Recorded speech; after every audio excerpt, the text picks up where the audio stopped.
வானொலியில் கேட்டு மகிழ்ந்த தென்கட்சி கோ சுவாமிநாதன் ஐயா அவர்களின் இன்றொரு தகவல் தொகுப்பினை கேட்டு மகிழுங்கள். பந்திக்கு முந்தர ஆசாமிகள் நம்மள பல பேர் உண்டு. அப்படி முந்தறதுக்கு கூட முயற்சி பண்ணுறவங்க நிறைய பேர் இருக்கிறாங்க. இதில் என்ன ஒரு விஷயம்னா, பந்திக்கு முந்தறது கூட தப்பு இல்லை. ஆனால் அப்படி ஒரு விருந்தில் ஆளாக போய் உட்காந்து சாப்பிட்டா கூட வெளியில் வர்றப்ப என்ன பெரிய விருந்து வச்சுட்டான், சாம்பாரில் உப்பு இல்லை, ரசத்தில் காரம் இல்லை அப்படின்னு குறை சொல்லிகிட்டே வர்றது இருக்கு பாருங்க. அது சரியில்லை, நாகரிகமும் இல்லை. கல்யாண பத்திரிகையில் என்ன போட்டிருக்குது, என் பொண்ணுக்கும் இன்னார் பையனுக்கும் கல்யாணம், எல்லாரும் குடும்பத்தோடு வந்திருந்து மணமக்கள் ஆசீர்வதிக்கணும், இப்படி தானே போட்டிருக்கோம். குடும்பத்தோடு விருந்து சாப்பிட்டு சாப்பாடு எப்படி இருக்குன்னு அபிப்பிராயம் சொல்லிவிட்டு போங்க அப்படின்னா போட்டிருக்கு கல்யாண பத்திரிகையில். ஒருத்தர் வீட்டு விசேஷத்துக்கு போயிருக்கோம்னா எவ்வளவோ அசௌகரியங்கள் நமக்கு ஏற்படலாம். ஏராளமான கூட்டம் வந்திருக்கும். எல்லாரையும் அவங்க தனித்தனியாக கவனிச்சுக்கிட்டு இருக்க முடியாது. நாம தான் அனுசரித்து நடந்துக்கணும். நாமளாக போய் வாழ்த்த வேண்டியவங்களை வாழ்த்தி விட்டு சேரணும். அதை விட்டுட்டு பத்திரிக்கை கொடுத்தானேன்னு போனேன், கவனிப்பே சரியில்லை அப்படின்னு புலம்பிக்கிட்டு இருக்கக்கூடாது. ஒரு விருந்துக்கு போனால் அங்கே எப்படி நடந்துக்கணும் அப்படிங்கிறத பற்றி கூட அனுபவசாலிகள் சில விவரங்கள்லாம் சொல்லியிருக்கிறாங்க. இந்த காலத்தில் கல்யாணம், பிறந்த நாள், அது இதுன்னு நிறைய விருந்துகள் நடக்குது. அதெல்லாம் எதுக்காக? மனித உறவுகளை வளர்த்துக்கிறதுக்காக தான், வேற எதுக்கு? ஒரு விருந்துக்கு போனால் அமைதியாக பொறுமையாக போய் உட்காரணும். அடித்து பிடிச்சிக்கிட்டு இடத்த பிடிக்க போகிறேன் அப்படின்னு நிற்கக்கூடாது. முதல் பந்தி நடந்துக்கிட்டு இருந்தால் அது முடிஞ்சு இலை எடுத்து சுத்தம் பண்ணதுக்கு அப்புறம் போய் உட்கார்றது தான் நாகரீகம். இலை எடுக்கிறதுக்கு முன்னாடியே அங்கே போய் உட்காந்தா நல்லா இருக்காது. நீங்கள் சாப்பிட்டுட்டு உட்காந்துருக்கீங்களா, சாப்பிட்றதுக்கு உட்காந்துருக்கீங்களா, பார்க்குறவங்களுக்கு சந்தேகம் வந்துடும். அதே மாதிரி இலையில எல்லா ஐட்டமும் பரிமாறினதுக்கு அப்புறம் சாப்பிட ஆரம்பிக்கணும். ஒவ்வொரு ஐட்டமாக வைக்க வைக்க நாம் பாட்டுக்கு எடுத்து உள்ளே தள்ளிகிட்டே இருந்தோம்னா எதை வச்சோம் எதை வைக்கலன்னு பரிமாறினவரே குழம்பி போயிடுவார். ஏன்னா எப்போ பார்த்தாலும் இலை காலியாகவே இருக்கும். சாப்பிட்றப்போ உங்கள் சாப்பாட்டையே நீங்கள் கவனிக்கணும். அடுத்தவங்க இலையில என்ன இருக்குது, பக்கத்தில் இருக்கிறவர் எதை அதிகமாக சாப்பிட்றார், இதெல்லாம் நமக்கு என்னத்துக்கு? எல்லாரும் சாப்பிட்டு முடிக்கிற வரைக்கும் பொறுமையாக இருக்கிறது தான் நல்லது. நீங்கள் மட்டும் திடீர்னு பாதியில் எழுந்திரிச்சு பக்கத்தில் இருக்கிறவங்களுக்கு சங்கடமாக இருக்குமேங்கிறதெல்லாம் யோசிக்காமல் நீங்கள் பாட்டு எழுந்திரிச்சு போகக்கூடாது. பக்கத்தில் உள்ளவங்க உங்களை எழுந்திரிக்க சொன்னால் எழுந்திரிச்சு போகலாம். விருந்துகளில் சாப்பாட்டை வீணாக்கிறதே ஒரு நாகரிகமாக போட்டுது. இந்த காலத்தில் சாப்பாட்டுக்கே கஷ்டப்பட்டுக்கிட்டு பல பேர் இந்த உலகத்தில் இருக்கிறப்போ சாப்பாட்டை வீணாக்கிறது எவ்வளோ பெரிய மோசங்கிறத நினச்சி பார்க்கணும். வேணுங்கிற அளவுக்கு கேட்டு வாங்கி சாப்பிட்றது தான் முறை. விருந்தில் இந்த பஃபே அப்படின்னு சொல்லி ஒரு முறை சொல்கிறாங்கல்ல, அதாவது உணவு வகைகளையெல்லாம் பொதுவாக ஒரு இடத்துல வச்சுடுறது, நமக்கு தேவையானதை நாமே எடுத்துட்டு ஒரு தட்டில் போட்டுக்கிட்டு சாப்பிட வேண்டியது. இதில் கூட சில பேர் தேவைக்கு அதிகமாக எடுத்து போட்டுக்கிட்டு வீணாக்குறாங்க. சில சமயம் கடைசியாக சாப்பிட போகிறவங்களுக்கு எல்லா ஐட்டமும் கிடைக்காம போகலாம். அதை போய் பெருசு பண்ணிகிட்டு இருக்கக்கூடாது. என்ன சார், இந்த அளவுக்கு கூடவா நாகரிகம் தெரியாமல் இருக்கிறோம், இதை போய் பெருசாக சொல்ல வந்துட்டீங்களே அப்படின்னு நினைக்கலாம். ஒருத்தர் 2 பேருக்கு இந்த விவரம் தேவைப்படலாம். அவங்க காதலையும் இது விழட்டுமேங்கிறதுக்காக தான் இது. ஒரு பெரிய கல்யாண விருந்து நடந்துக்கிட்டு இருந்தது. விருந்து மண்டபத்து வாசலில் ஒருத்தர் நின்றுக்கிட்டு வர்றவங்களையெல்லாம் ரொம்ப மரியாதையாக வணங்கி உள்ளே அனுப்பி வச்சுக்கிட்டு இருந்தார். எப்படி தெரியுமா? வர்றவங்க கையெல்லாம் பிடிச்சி முத்தம் கொடுத்து அதுக்கப்புறம் உள்ளே அனுப்பி வச்சுக்கிட்டு இருந்தாராம். கூட்டம்லாம் முடிஞ்சதுக்கப்புறம் அவர்கிட்ட போய் கேட்டிருக்கிறாங்க, சார், நானும் எவ்வளவோ விருந்துகளுக்கு போயிருக்கிறேன், இருந்தாலும் இவ்வளவு மரியாதையாக வர்றவங்க கைக்கெல்லாம் முத்தம் கொடுத்து வரவேற்கிறத இங்கே தான் பார்க்குறேன் அப்படின்னு சொன்னாங்க. அதுக்கு அவர் சொன்னார், அட போங்க சார், நான் முத்தம் கொடுக்கல, முந்தின பந்திக்கு சாப்பிட்டவங்களே அடுத்த பந்திக்கும் வர்றாங்களான்னு மோந்து பார்த்து அனுப்பி வச்சுக்கிட்டு இருந்தேன் அப்படின்னார்.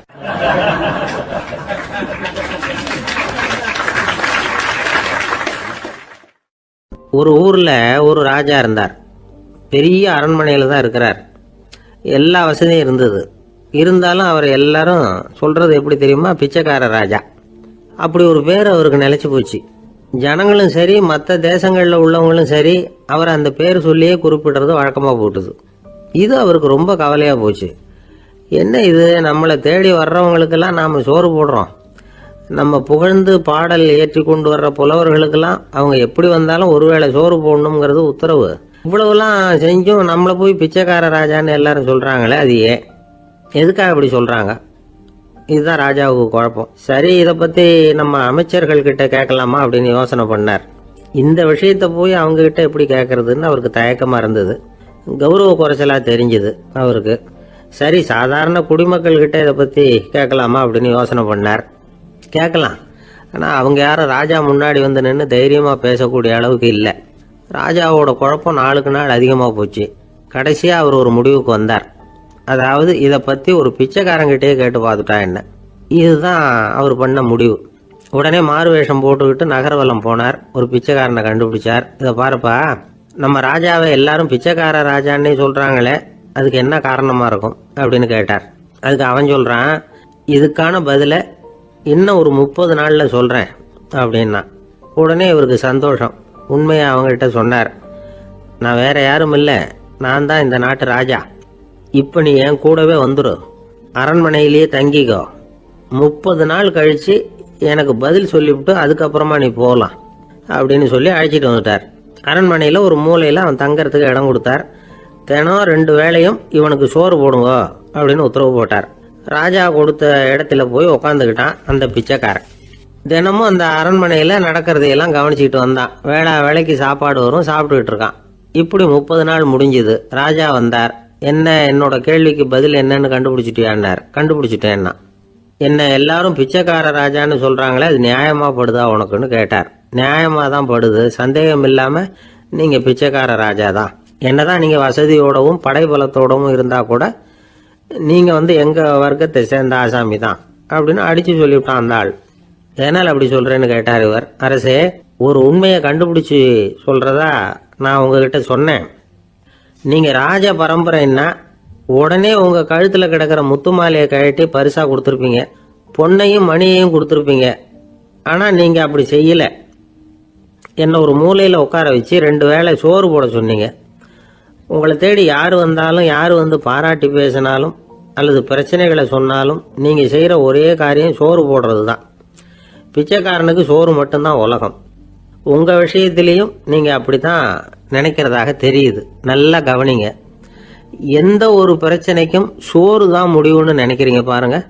நீங்க சந்தேகமில்லாத எங்களை சேர்ந்த ஆளுதான் அப்படின்னு விட்டான் அந்த பிச்சைக்காரன். அதுக்கப்புறம் தான் அந்த ராஜா தன்னுடைய தவறுகளை எல்லாம் தேர்த்திக்கிட்டாராம். பசின்னு வர்றவங்களுக்கு சோறு தான் போடணும், அது தப்பு இல்லை. பாராட்ட வர்றவங்களுக்கெல்லாம் சோத்தையே போட்டு அனுப்புனா இப்படிதான் பேர் வரும். எனக்கு தெரிஞ்ச ஒருத்தர் தினமும் யாராவது ஒருத்தரை தன் வீட்டுக்கு அழைச்சிட்டு போவார், சாப்பாடு போட்டு அனுப்புவார். முன்னறிவிப்பு இல்லாம திடீர்னு ஒரு விருந்தாளியோட வீட்டில் போய் இவர் நிற்கிறது வழக்கம். அந்த அம்மாவும் இவருக்காக தயார் பண்ணி வச்சிருந்ததை இவர் அழைச்சிட்டு வந்திருக்கிற விருந்தாளிக்கு போட்டுருவாங்க. விருந்தாளி சாப்பிட்டுட்டு போனதுக்கு அப்புறம் இவர் மனைவி கிட்ட உனக்கு சிரமம் வேணாம் அப்படின்னு சொல்லிவிட்டு பக்கத்தில் உள்ள ஒரு ஹோட்டலுக்கு போய் காசு கொடுத்து சாப்பிட்டுட்டு வந்துருவார். பல நாள் இப்படி நடக்கும். ஒரு நாள் அவரை தனியாக கூப்பிட்டுக்கிட்டு போய் ஏன் இப்படி பண்றீங்கன்னு கேட்டோம். அதுக்கு அவர் சொல்றாரு, எங்க வீட்டு சாப்பாட்டுல இருந்து தப்பிக்கிறதுக்கு எனக்கு வேற வழி எதுவும் தெரியல சார், அதனாலதான் இப்படி பண்ணிட்டு இருக்கிறேன் அப்படின்னார். ரொம்ப பரிதாபமா.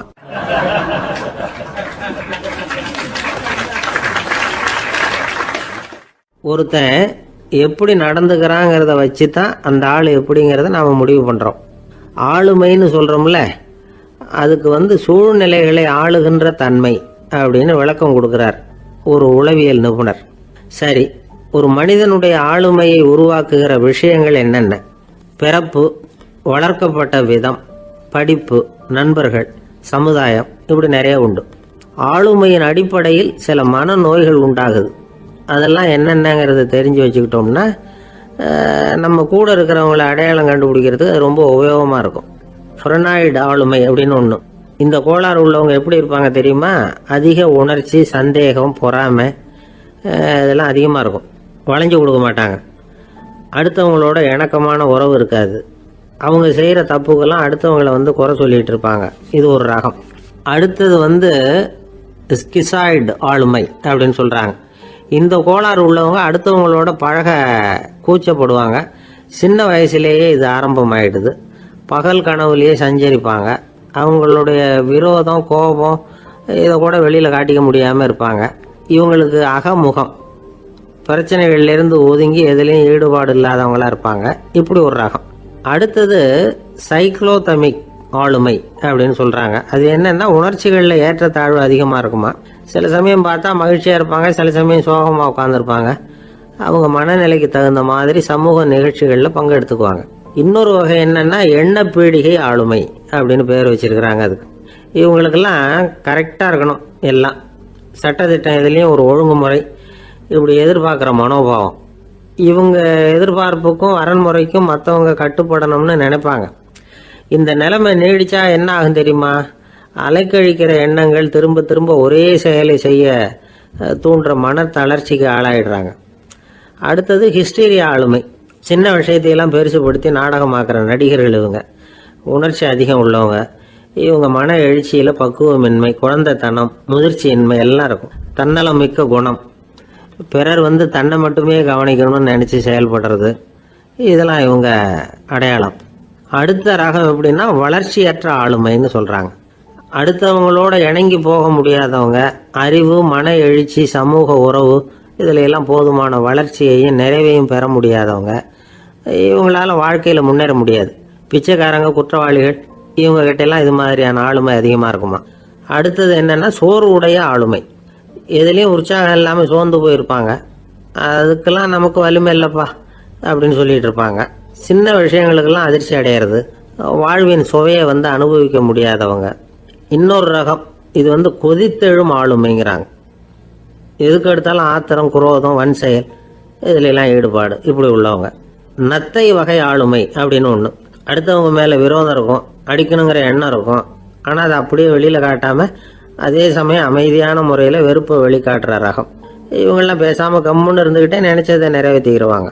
முன்ஜாக்கிரதை ஆளுமை அப்படின்னு ஒரு ரகமா.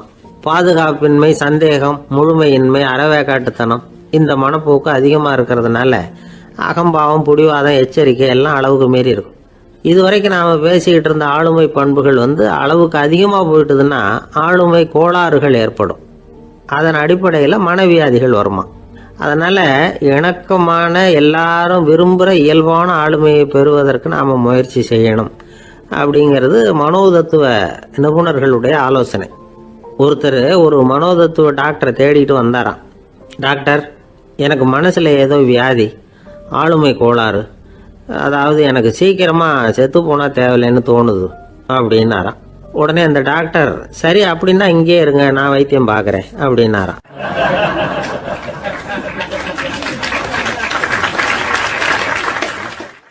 ஆஃபீஸை முடிஞ்சு வீட்டுக்கு போகிற சமயத்தில் ஒருத்தர் கடைக்கு போய் ஸ்வீட் வாங்கினார். சரி, வீட்டுக்கு பிள்ளைங்களுக்கு தான் வாங்கிட்டு போகிறார் அப்படின்னு மற்றவங்க நினச்சாங்க. அவர் அப்படி செய்யல. அந்த இடத்துலையே பொட்டலத்தை பிரித்தார். திருட மாதிரி அப்படியே சுற்றி ஒரு தரம் பார்த்துக்கிட்டார். யாரும் தெரிஞ்சவங்க இல்லைங்கிறத முடிவு பண்ணிவிட்டு அவசரமாக அதை அப்படியே போட்டு முழுகிவிட்டு கையை தொடச்சிக்கிட்டு நல்ல பிள்ளை மாதிரி நடந்து போக ஆரம்பிச்சிட்டார்.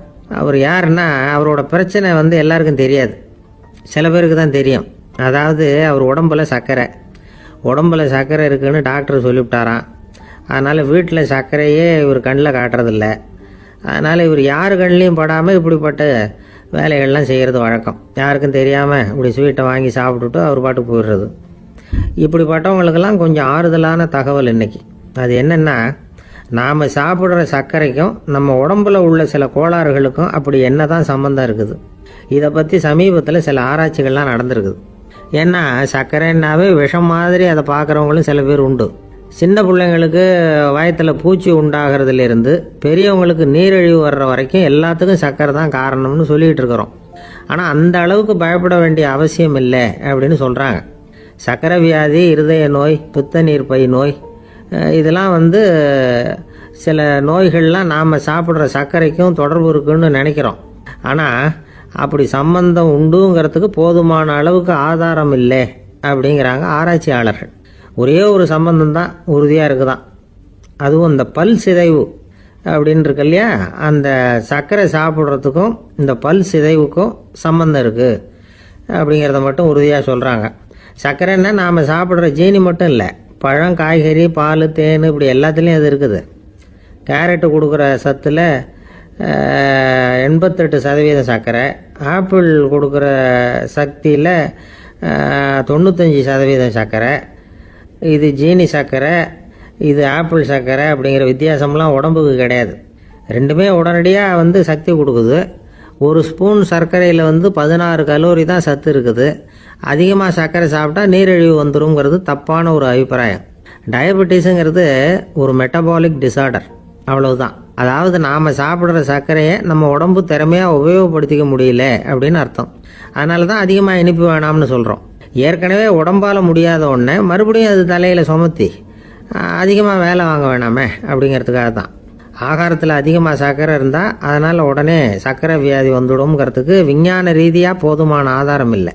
அதனால் எப்போவாவது அதிகமாக ஸ்வீட்டு சாப்பிட்டுட்டா ஐயோ அதிகமாக சாப்பிட்டோமோ என்ன பண்ண போதோ தெரியலையே அப்படின்னு நினச்சி மனசை போட்டு குழப்பிக்க வேண்டியதில்லை. பொதுவாக எதுவுமே அதிகமாக வேண்டாம், எல்லாம் சீராக இருந்தால் போதும். நீரிழிவுங்கிறது புதுசாக வந்துட்ட ஒரு நோய் இல்லை, ரொம்ப காலமாகவே இருக்கிற ஒன்று தான். நம்ம முன்னோர்கள் இதை மதுமேகம் அப்படின்னு சொல்லுவாங்க. அதை கட்டுப்படுத்துறதுக்கு அவங்களே சில வழிமுறையை சொல்லி வச்சுருக்கிறாங்க. அது என்னென்னா வேறு ஒன்றும் இல்லை, இந்த பாவக்காய், முள்ளங்கி, அருகம்புல், அவ்வளவுதான். வெள்ளை முள்ளங்கி இருக்குல்ல, அதை வாரத்துக்கு 3 நாள் சாப்பிட்டுக்கிட்டு வாங்க. நூலுக்கோல் ரொம்ப நல்லது. இல்லைன்னா முள்ளங்கி சாறு 1 ounce சாப்பிட்டுட்டு வரலாம். ரத்தத்தில் சேர்கிற சர்க்கரை அளவை இதெல்லாம் கட்டுப்படுத்துது. சிறுநீரில் காணப்படுகிற சர்க்கரை அளவையும் சமநிலைப்படுத்துது. தினமும் ஆகாரத்தில் கோதுமை, கேழ்வரகு, வெந்தயம், கருவேப்பிலை, சோயாபீன்ஸ் எது கிடைக்குதோ சேர்த்துக்கலாம். இப்படிலாம் செஞ்சுக்கிட்டு வந்தால் அப்புறம் வீட்டுக்கு தெரியாமல் கடையில் போய் நின்றுக்கிட்டு ஸ்வீட் வாங்கி திருட்டுத்தனமாக சாப்பிட வேண்டிய அவசியமே உங்களுக்கு வராது. 2 ஆசாமிகள் கடற்கரையில் உட்காந்து சாவகாசமாக பேசிக்கிட்டு இருந்தாங்களாம். ஒருத்தர் சொன்னார், இன்னொருத்தருக்கு தெரியாமல் ஸ்வீட்டு சாப்பிட்றதே எப்பவும் இடைஞ்சல் தான் சார். நேற்றுக்கு பாருங்கள் அப்படி தான் சாப்பிட்டுக்கிட்டு இருந்தேன், வீட்டுக்காரி கண்ணில் போட்டுவிட்டுது, அதுக்கப்புறம் ஒரே ரகலையாக போச்சு அப்படின்னாரா. எனக்கு கூட அப்படி தான் சார் ஆகிட்டுது, ஒரே ரகலை அப்படின்னாரா இன்னொருத்தர். நீங்கள் சாப்பிட்டதும் உங்கள் வீட்டுக்காரங்க கண்ணில் போட்டுவிட்டுதா சார் அப்படின்னு கேட்டிருக்காரு இவர். அதுக்கு அவர் சொன்னாராம், அப்படி இல்லை சார், கடைக்காரர் கண்ணில் போட்டுவிட்டுதோ, நான் அவருக்கு தெரியாமல் அந்த ஸ்வீட்டை அவர் கடையிலேருந்து எடுத்திருந்தேன் அப்படின்னு விளக்கம் கொடுத்தாராம் இந்த ஆள்.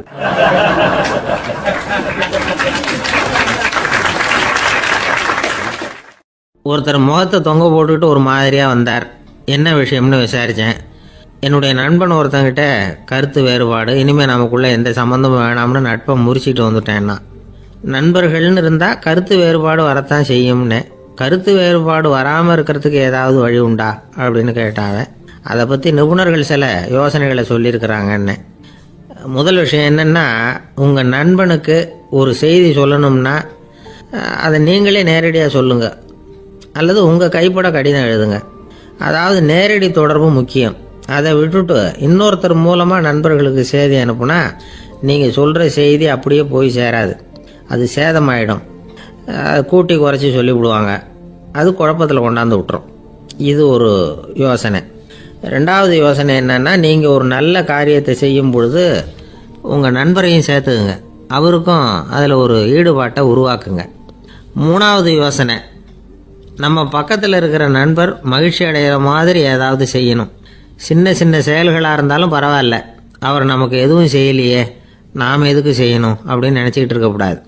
4வது யோசனை என்னென்னா, உங்களுக்கு ஒரு பிரச்சனையா அல்லது உங்கள் நண்பருக்கு ஒரு பிரச்சனையா, எதுவாக இருந்தாலும் 2 பேரும் சேர்ந்து உட்காந்து ஆலோசனை பண்ணுங்கள்.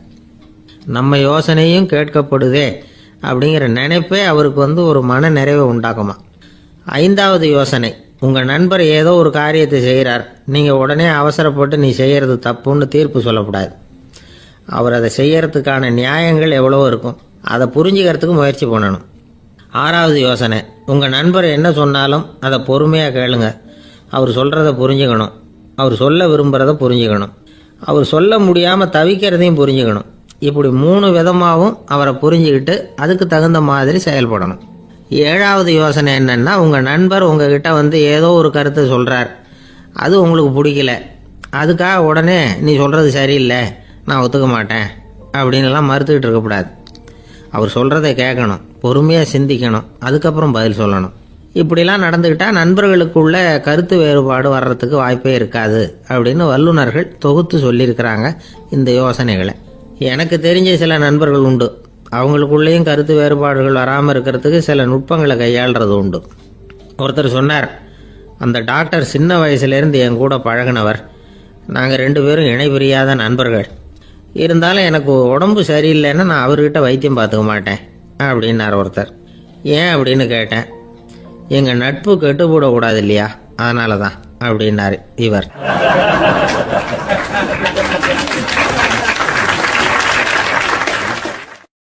ஒரு மனுஷனுக்கு 3 விதத்தில் கர்வம் உண்டாகிறதுக்கு வாய்ப்பு உண்டு. பணம், பதவி, புகழ். பணம் அதிகமாக வந்தால் கர்வம் வரலாம், பதவி பெருசாக வந்துட்டுதுன்னா கர்வம் வரலாம், புகழ் அதிகமாக போனாலும் கர்வம் வரலாம். இந்த 3 வகையான கர்வத்துக்கும் இடம் கொடுக்காம இருக்கிறாங்க பாருங்கள், அவங்க தான் சிறந்த மனிதர்கள். ஒரு பெரிய பொறுப்பில் இருக்கிறவங்களுக்கு கர்வம் வந்துடக்கூடாது. அப்படி வந்துட்டுதுன்னா அது எல்லாருக்கும் இடைஞ்சல். ஒரு ராஜா இருந்தார். அவர் ஒரு நாள் தன்னுடைய தலைநகரத்தை சுற்றி வந்துக்கிட்டு இருந்தார். ஒரு இடத்துல ஒரு அழகான நிலத்தை பார்த்தார். ஆஹா, இந்த இடத்துல நமக்குன்னு ஒரு மாளிகையை கட்டினா எவ்வளோ நல்லா இருக்கும் அப்படின்னு நினச்சார். ராஜா நினச்சா அது முடியாத காரியமா? சரி, இந்த நிலம் யாருக்கு சொந்தம்னு விசாரிங்க அப்படின்னார் பக்கத்தில் இருந்தவங்கக்கிட்ட. அவங்கெல்லாம் ஓடி போய் விசாரித்தாங்க. அந்த இடம் ஒரு வயசான கிழவிக்கு சொந்தம், வயசான அம்மாவுக்கு சொந்தமாக. அந்த அம்மா தான் அதில் ஒரு குடிசையை போட்டு குடியிருந்துகிட்டு இருக்கிறாங்க.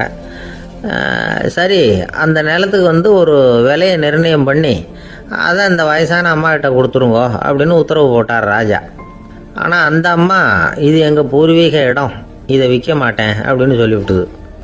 சரி, 2 பங்கு விலை கொடுக்குறோம்னு சொல்லி பாருங்க அப்படின்னாங்க. அப்படியே சொன்னாங்க அரண்மனை ஆட்கள். அதுக்கும் சம்மதிக்கலை அந்த அம்மா.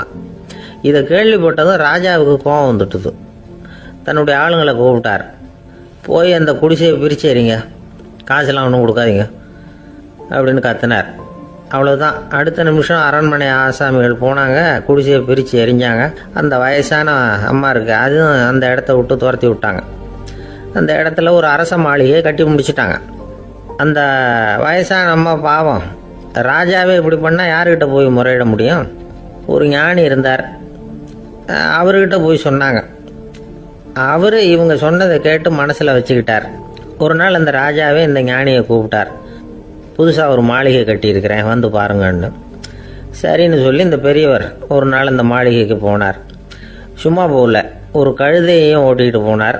கொஞ்சம் சாக்குகள், வெத்து சாக்கு, அதையும் எடுத்து கழுதை முதுகில் போட்டு கழுதையை ஓட்டிகிட்டு போகிறார். ராஜா பார்த்தார். அவருக்கு இது ஆச்சரியமாக இருந்தது. என்ன இது, மாளிகைக்கு வந்துட்டு போங்கன்னு கூப்பிட்டா கழுதை, சாக்கு இதெல்லாம் கொண்டு வராரு, ஒன்றும் புரியலையேன்னு நினச்சார். எதுக்காக இதெல்லாம்னு கேட்டார். அரசருடைய தோட்டத்திலேருந்து கொஞ்சம் மண் எடுத்துகிட்டு போகிறதுக்கு ஆசைப்பட்றேன், அதுக்கு நீங்கள் அனுமதி கொடுக்கணும் அப்படின்னாரு இவர். இது என்ன வேடிக்கையான கோரிக்கையாக இருக்குது அப்படின்னு நினச்சார் ராஜா. இருந்தாலும் மண் தானே கேட்குறாரு, எடுத்துகிட்டு போகட்டுமே அப்படின்னு நினச்சார். சரின்னு அனுமதி கொடுத்தார். அந்த பெரியவர் தோட்டத்துக்கு போனார், மண்ணை வெட்டினார், சாக்கில் போட்டு நிரப்புனார். ராஜாவை கொஞ்சம் கிட்ட வாங்கன்னு கூப்பிட்டார். இந்த மண் மூட்டையை தூக்கி கழுதையோட முதுகில் வைக்கணும், கொஞ்சம் உதவி பண்ணுங்கன்னார். ஓ, பண்ணுறேனே அப்படின்னு சொல்லி ராஜா கிட்ட போனார். மூட்டையை தூக்கி பார்க்குறாரு, முடியல, திணறி போயிட்டார். இப்போ அந்த ஞானி பேசினாராம். அரசே, இந்த ஒரு சாக்கு மண்ணையே உங்களால் தூக்க முடியல, அந்த கிழவிகிட்ட இருந்து அந்த அக்கிரமமாக அபகரித்த இந்த தோட்டம் பூராவையும் சுமக்கணும்னு ஆசைப்படுறீங்களே, அது உங்களால் முடியுமா அப்படின்னு கேட்டாராம். ராஜா யோசனை பண்ண ஆரம்பித்தார். தன்னுடைய செயலுக்காக வருத்தப்பட்டாராம். அந்த வயசான அம்மாவை உடனடியாக வரவழைச்சார். தாயே, தப்பு பண்ணிட்டேன், என்னை மன்னிச்சுக்குங்க, இன்னையிலேருந்து இந்த மாளிகையும் தோட்டமும் உங்களுக்கு தான் சொந்தம் அப்படின்னு சொல்லிவிட்டாராம். போகிறப்ப இந்த உலகத்திலேருந்து எண்ணத்தை எடுத்துகிட்டு போக போகிறோம், அதனால் ரொம்பவும் அலட்டிக்க வேண்டியதில்லை, கர்வப்பட வேண்டியதில்லை அப்படிங்கிறது ஒரு பெரிய உபதேசம். ஒரு பெரிய மனுஷன் சாக கிடந்தார், ரொம்பவும் அழுதார். ஏன் அழறீங்க அப்படின்னு கேட்டாங்க சுற்றி இருந்தவங்க.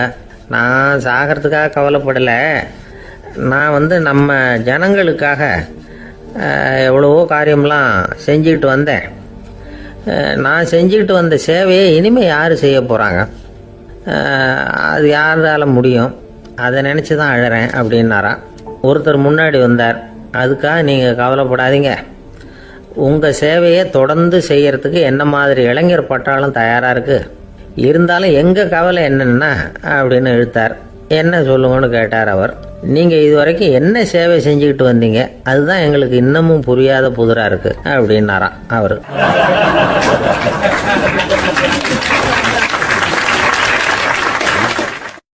ஒரு சிகை அலங்கார கூடம், ரொம்ப சுறுசுறுப்பாக எல்லாரும் வேலை செஞ்சுக்கிட்டு இருக்கிறாங்க.